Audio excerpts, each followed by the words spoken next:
नुसतं जलावरती 9 दिवस उपास करायला बघितलेले आहे।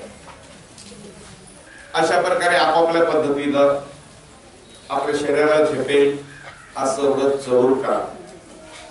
कारण नवरात्रामध्ये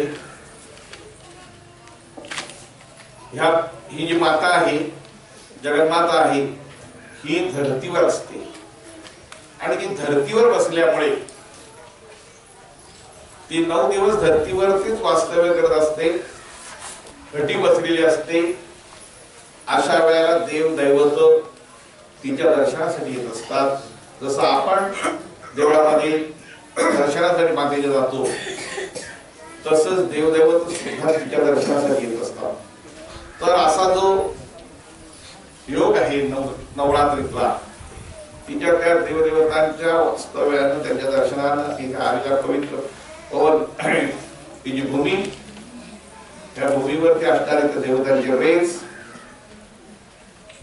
त्यांचं अस्तित्व आणि अशामध्ये आपण त्यांच्या सानिध्यात बसलेली केलेली साधना ही जास्त फरक होतो।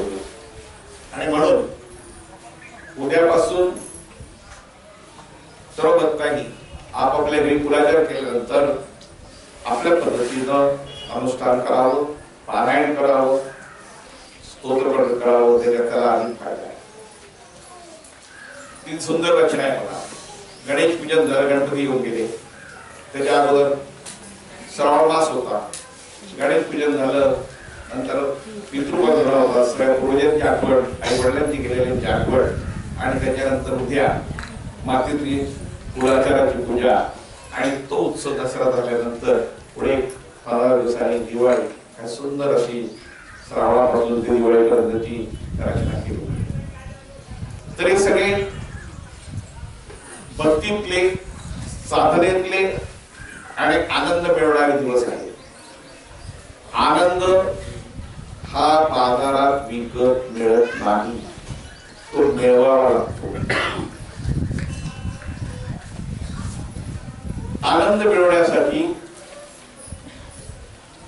ही परमेश्वराची भक्ती उत्साहाने जर केला तर तो आपल्याला आनंद देतो। जसं प्रेम आपण आपल्या कुटुंबावर करतो, भक्ती